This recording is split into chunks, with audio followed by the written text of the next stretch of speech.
a simple puller and some nice and long coarse threaded 5/16 bolts, because there's two nice little lugs right inside that steering wheel to put these in through. And you just tighten her down until they're even, until the end. You can see that the pushing rod is right up against the snout of the steering column itself. And then we're just going to use good old Cressy. Just going to put some pressure on it.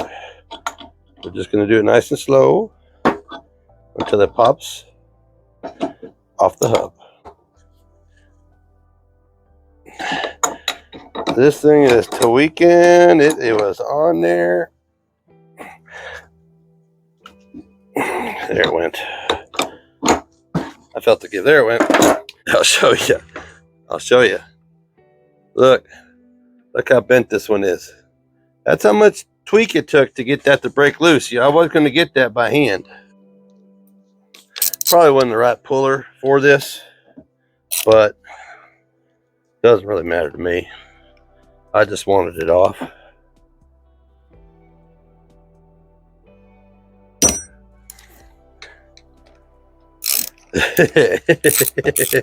Yep, she bent her good. But that's how set these can get over 40 years. Ooh, lordy. Yep, she's bent. All right, that one's going in the scrap bin. We might actually see if we can save this one. I think I'll run it through the dishwasher and see what happens. Next is the dust cover. And it just basically pops off. Okay, off. Complete pain. Okay, now comes the fun one. This is the fun one. This is that locking tab bar. And this has got a little right in here. Right in here, inside here, is a little ring. So you have to compress this to get that little ring out past the shaft. Then we can get to the guts of the deal, but it's real simple. I have a puller. Okay, and to do this, I have the tool. This is mine. I own this. I've had this for years, and it's one of those specialty tools that you can go to O'Reilly's and borrow this, but it's just so much easier on a Sunday afternoon to just do it yourself and have it. So I highly recommend getting one of these yourself. Okay, so it's just a real simple tool. It just threads itself on to the stud, and then you give you a better view here. It threads itself on, and then you use the wing nut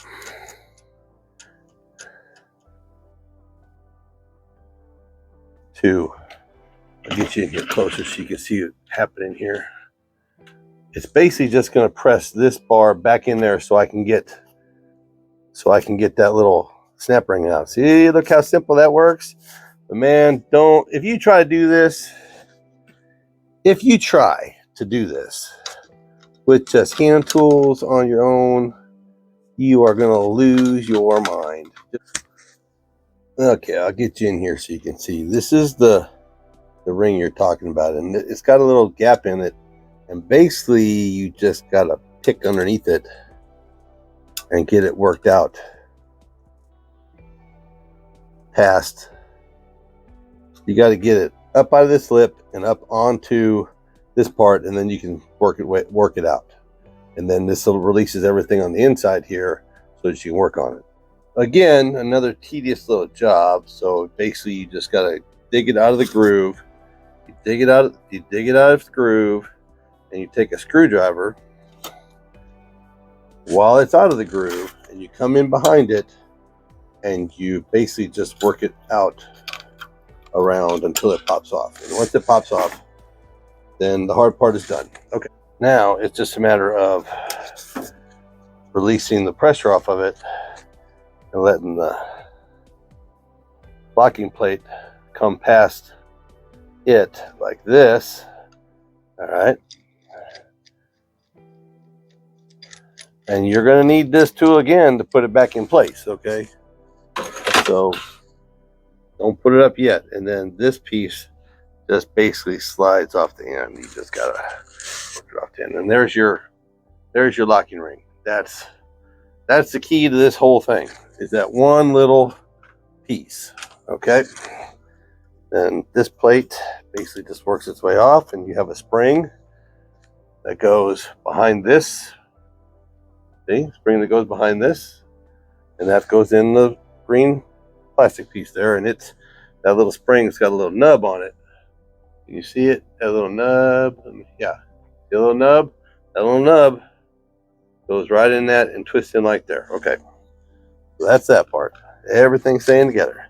And we're gonna work this, and then this plate comes off, and we'll clean that. And then this is your horn stub right here. That works its way off. Okay. That actually doesn't have any kind of like a specific way it goes on. You can just kind of like shove that wherever you want. Okay. Now here's the guts of the matter. All right. So we have turn signal assembly, which does work pretty good, I will say. All right, so this part's got to come out, and the button for the hazard lights got to come out, so we can get this out of the way, so we can get to the lock cylinder, because we're gonna have to replace it because it's busted too. You guys know all this stuff.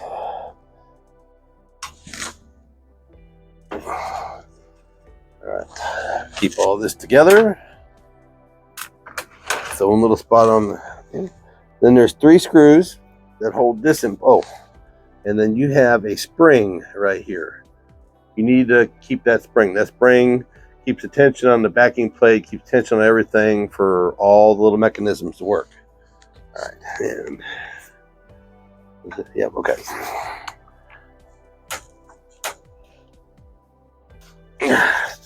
Oh yeah.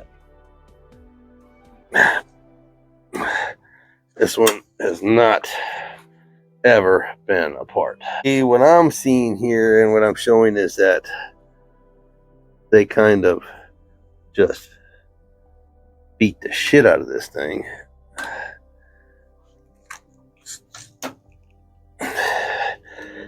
And they wired around.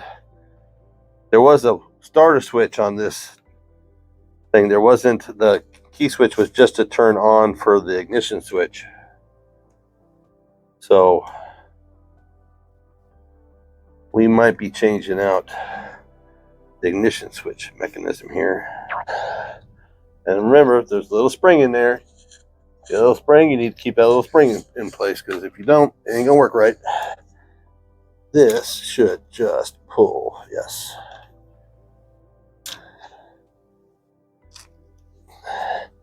Remember, save all the screws, because if you lose these are hard to find, or you're gonna have to take one apart to get to it. And then we need a little bit more. All right, screws.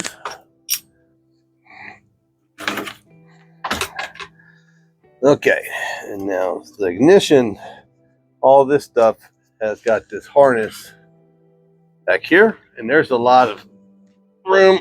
You can just basically just shove this up in here. Give you enough space to be able to pull it out and get it out of your way. All right, now we're gonna flip this over because I want to see which kind of assembly on this I have. Yes. All right, I'll get you some light. I'll get you in here. I'll show you.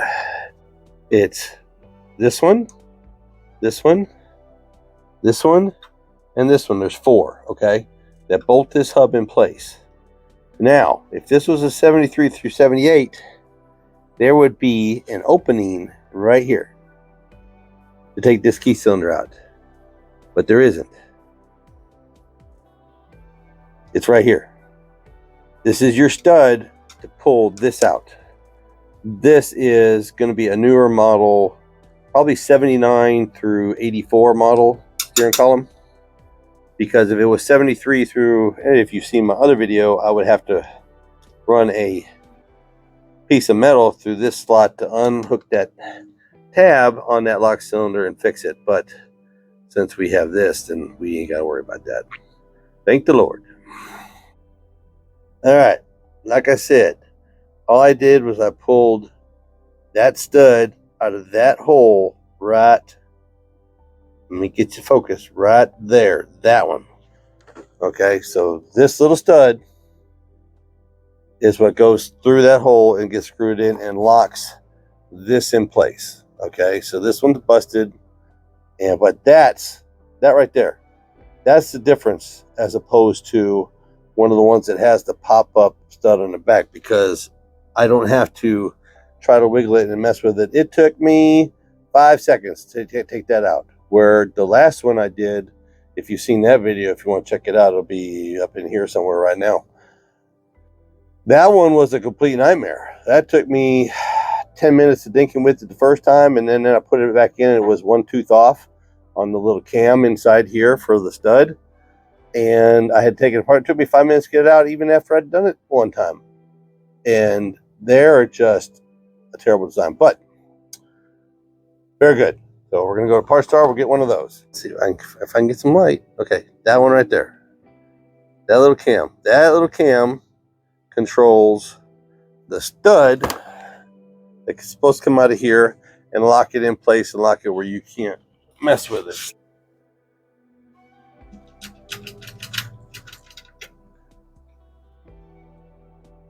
There we go. Ooh. It's also almost messed up. Now that should make it where we can see. I actually think that thing is busted. I think the lock cylinder, I think somebody tried to steal it at one time. Okay, we've had to go a little bit deeper into this one, so we're going to have to get a little bit more stroke on this iron harness. So the easiest way to do that is just take the mounting hub off this. So it's just a 1/2 inch bolt. It's just a couple of short stubbies. Those short stubby bastards. So we can get a little bit more stroke on this and get this wiring harness a little bit farther out of the way.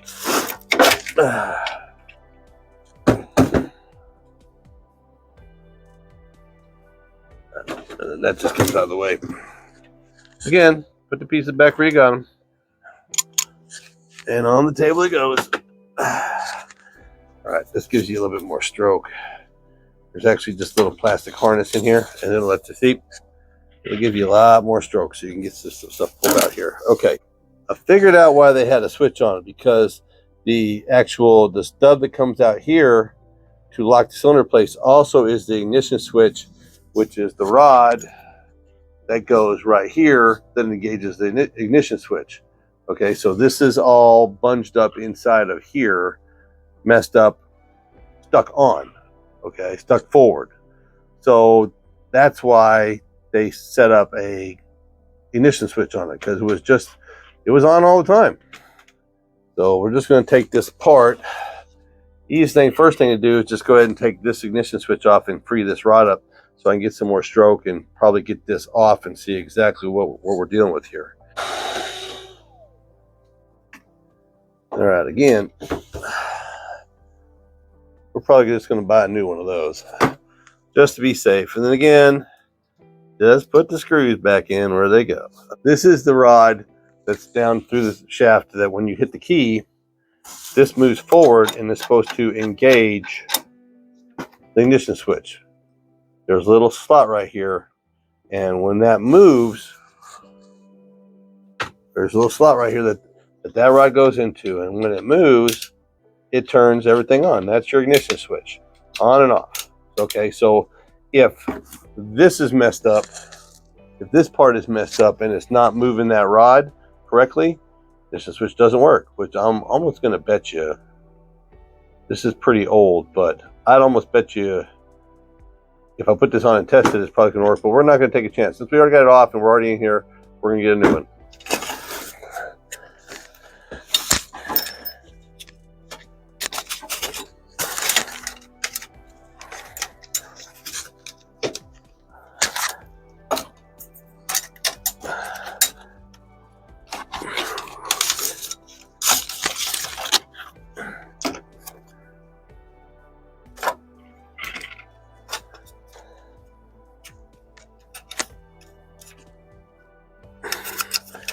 All right.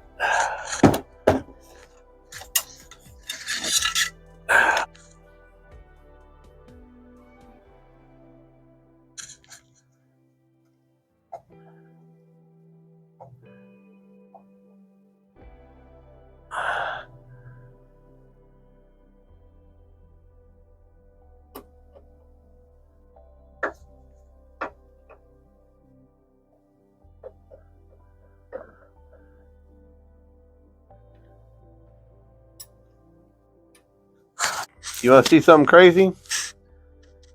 They had this thing hot wired. They had it all messed up for this little rod. Okay. And this little rod, all it was dirty. And now after a little WD-40, now it just wants to fall out of the hole. Okay, so anyway, so this is the piece that pops out when you lock the cylinder back and you pull the key. That pops into the groove into this plate, locks it in place, anti-theft device. Okay, they had this truck. They had that truck that this came out of. They had it hot wired because this was stuck down in the hole like that. The ignition switch would not work because it was stuck, because this drives the rod. This drives the rod that runs down the steering column and turns your ignition on and off. So this one little piece had them hot wire the truck so they could use it. So I'm glad I got this part. We're going to clean this. We're going to clean it all. We're going to repaint, and we're going to put some new parts in. But that one little piece, this dirty, grody, one little piece just needed some lubrication. And they wouldn't have hot wire the truck. I just wanted to show you just how beat up one of these gets. I mean, it's been abused. It's got rubbed off now. I like it because that is still there, and I'm going to show you a trick of what we're going to do to make that look pretty. But it's just been abused for 40 years. So it just takes some time. We're going to take some sandpaper to it. We're going to clean it up. There's just junk in all the little nooks and crannies, and we're going to make this look really nice again. And proud to put it back in my truck. But the trick to like everything else like this is prep. Sand it, wipe it down, make sure it's clean, tape off what you need to tape off, and then shoot it and leave it be. Let the paint, because this, like this shows, this part of your steering column is going to get the most abuse. So it needs to have the best paint you can afford to get.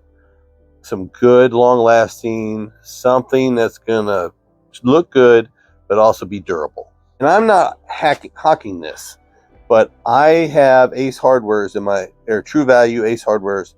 All right, their material is, their enamels and their spray paints are, I think, some of the best. They're right up there with Krylon. They're right up there with all the other name brand ones that you get at Walmart that are twice the price. Okay, I'm out of budget. This is dynamite stuff. Okay, so Ace Hardware brand, indoor, outdoor. This is enamel, which works great. They have it in semi, they have it in flat, they have it in gloss.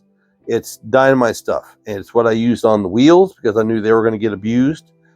Now I have the cheap Walmart brand, like one right there. Now that's just for general everyday parts, brackets, things, you know. But whenever I need something durable, I go with an enamel. I go with this brand because it's never let me down. Over 25 years, 30 years of using it, it's always got me really good results. But there is no link to this on eBay or Amazon or anything like that. You know, this is just, you have to go to an Ace Hardware or a True Value and buy it. But it's dynamite stuff. And here we go with the first coat. I did a tack coat. This is the first color coat.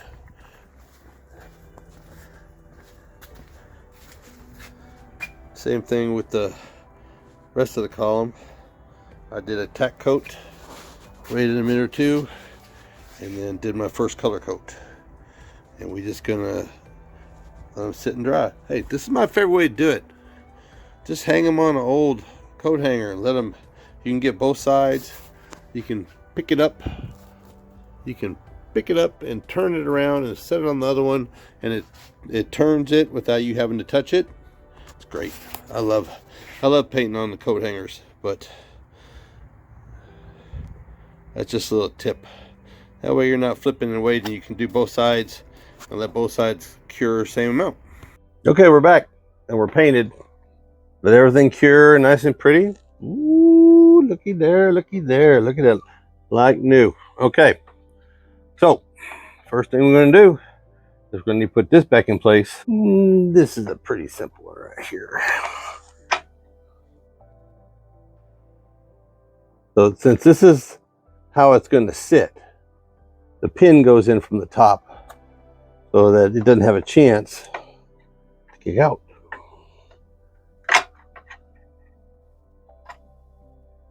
All right, pin in, and then the gear selector tab, or bracket or brace, whichever you want to call it.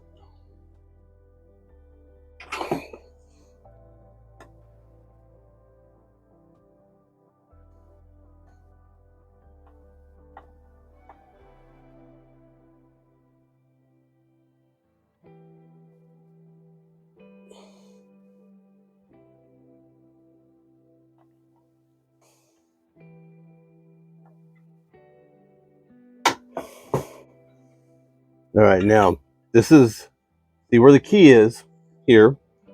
This is the orientation, because that rod that's got to run through and poke out here has to go through that tab. So to press the ignition switch.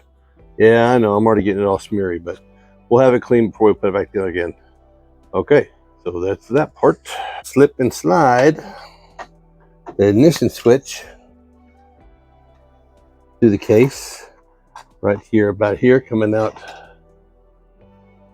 You can tell coming out about right here for the ignition switch itself. Remember the problem we have with that? All right, so it's been cleaned. I brushed out the lining inside the column, and I'm just going to use a little, this is just some lithium, just a little grease, just get a little stickum,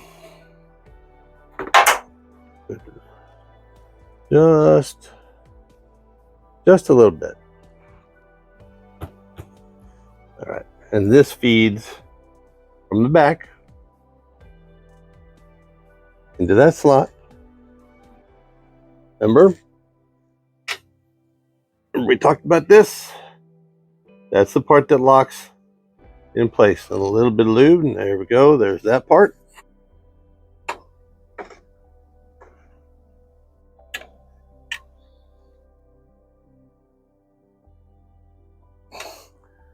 Just like that. Then you just kind of just angle it around.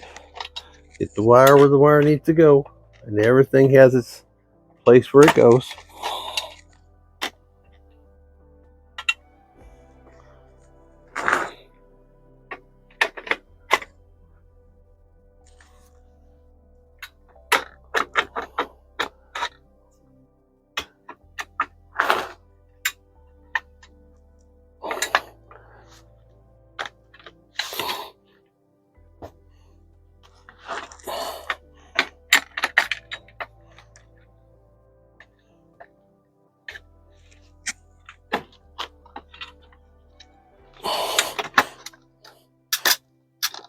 Just kind of work it around. It'll find its way in its spot.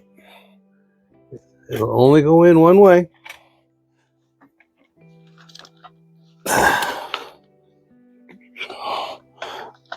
Boom. There she is. All right. Now, that should be about park. Just for the orientation from the lock switch, that should be just about park right there. So, we've got this part done. There's your ignition switch. line up right there. Okay. Rods up, springs in. Yep. Okay. Clean your hands off again. So now we want to bolt up and put the bolts in here to lock this in place.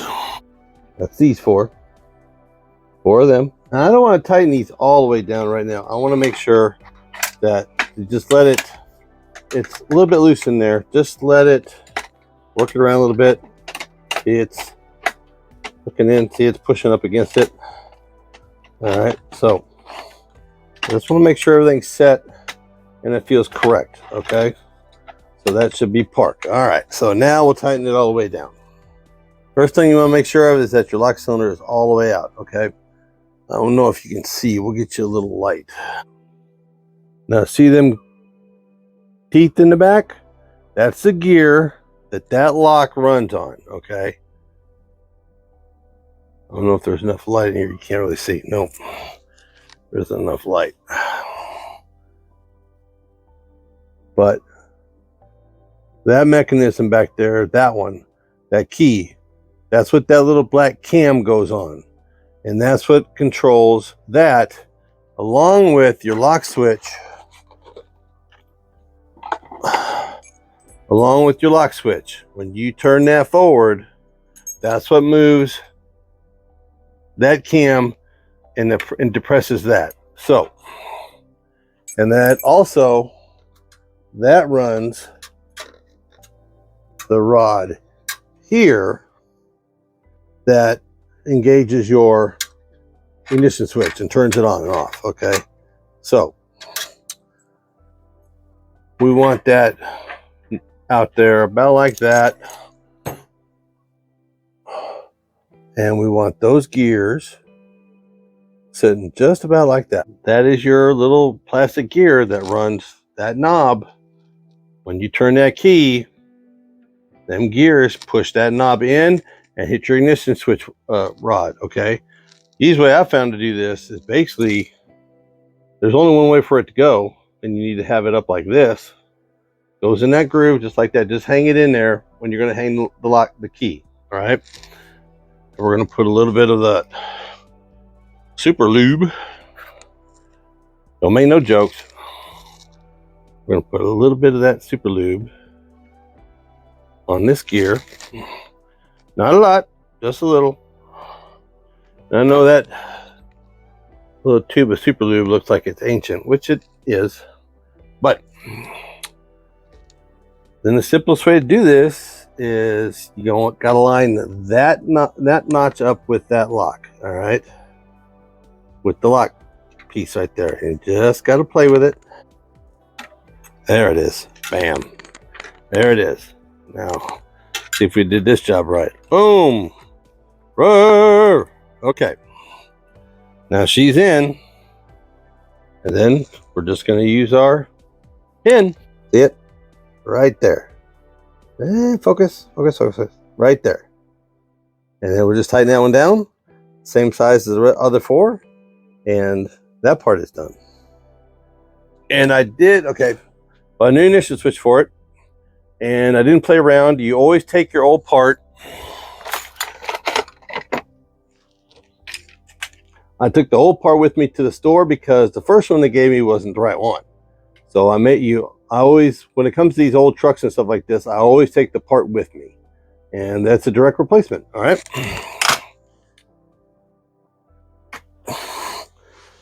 And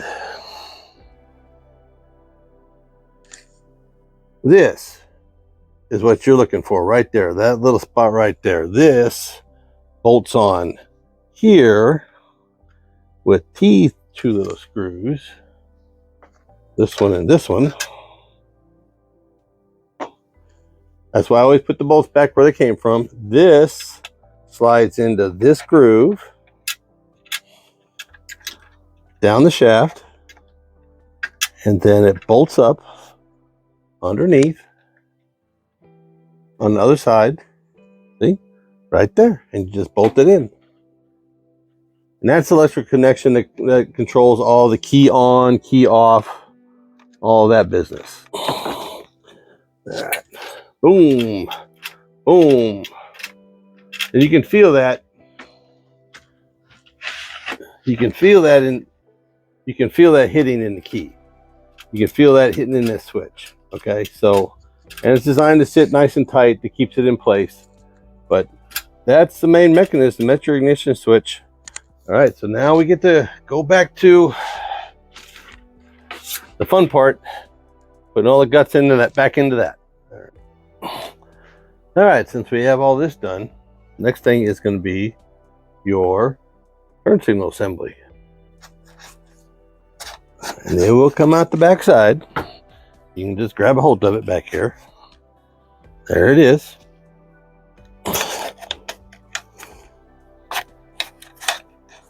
And this one just slips over like this. And it will only bolt up one certain way. The easiest way to do is just line it up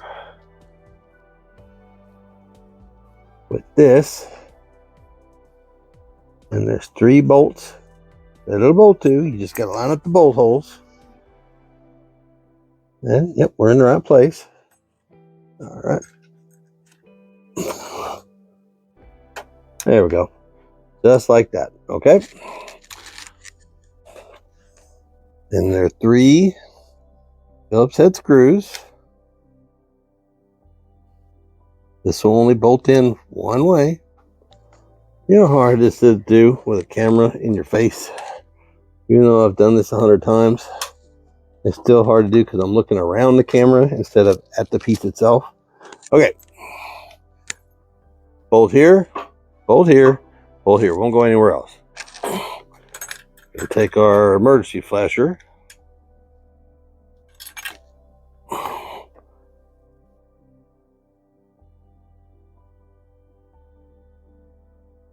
I'll probably take that off at a later date, clean that up a little bit. But right now, I'm just kind of had enough. Okay. Key off. Key out of the cylinder. Okay. Our turn signal. Armature.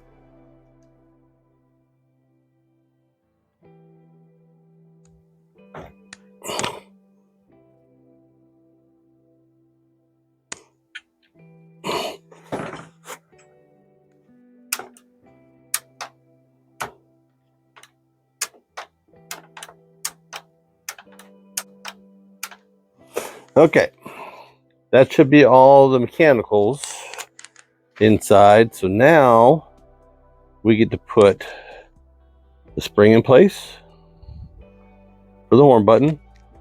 The horn button itself. And that should pop in there and slide in there. There we go, just like that. All right, so that's spring loaded.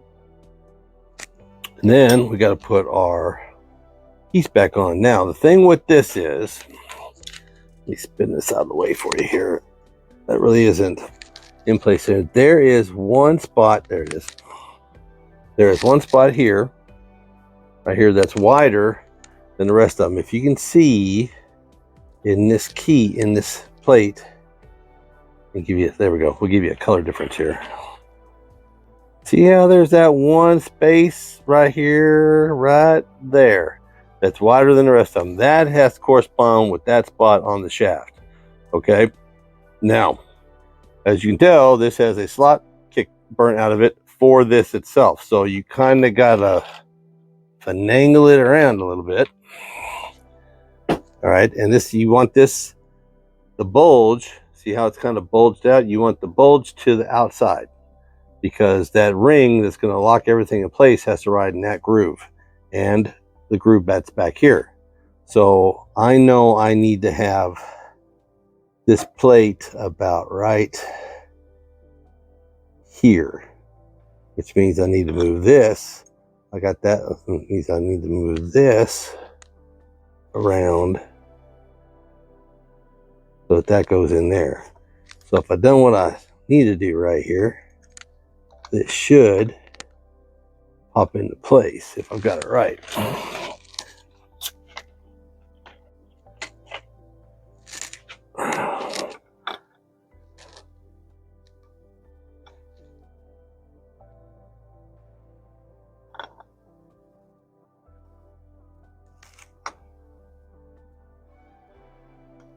There we go. Boom. Okay. Now we got to put the clip back on. But, you know, that you can't press that with your fingers and put that on too. So we're going to slip this here into the first groove right there. And we're going to take our compressor, put it back on this plate, the same one that we used to compress the first time. And we're just going to spin the wing. And it works so good. Such a handy little tool. And see how we're locked in here. All right. So we're just going to dial it back till we get past that groove. Right, that groove right there. This groove right here. That one. Because this piece needs to go into that groove. And it's just a simple matter of working it back in place. All right, so we're in the groove, and it doesn't have to be super tight in that groove. It just needs to be in that groove. So we're just going to now take this back off. Let that seat. Boom. Done. All right. Okay. Oh, hands are dirty. Did my job right. All right. Ooh, there we go. Gonna deal with. We'll just put the cover. We put the dust cover on. You don't necessarily have to put that dust cover on, but I'm already here and I already got it, so we're gonna put it on. Okay, so it's finished. Only thing left is put a steering wheel on, and I'll put the steering wheel on after I swap it out for the other one that's in the truck right now. There just isn't any way to take a 300-tree column and make it work make it work correctly. Have a lock in park, in neutral, have a lock control, shifter linkage. It just doesn't work. So this is just basically how you can take it apart, put the new parts on, or new parts in that you need, or use the old ones that are still working. But just all I did was sand it down and painted it with my favorite paint, you know, from Ace Hardware, and just took my time. And this thing will last as long as I have that truck. If you'd like to support this channel, you can tell I'm wearing the new Uncle Buck's Garage hat. You can check out the link down below. Y'all have a great day. It's a great day today. Could be a new steering column tomorrow, or a rebuilt one. Y'all be good.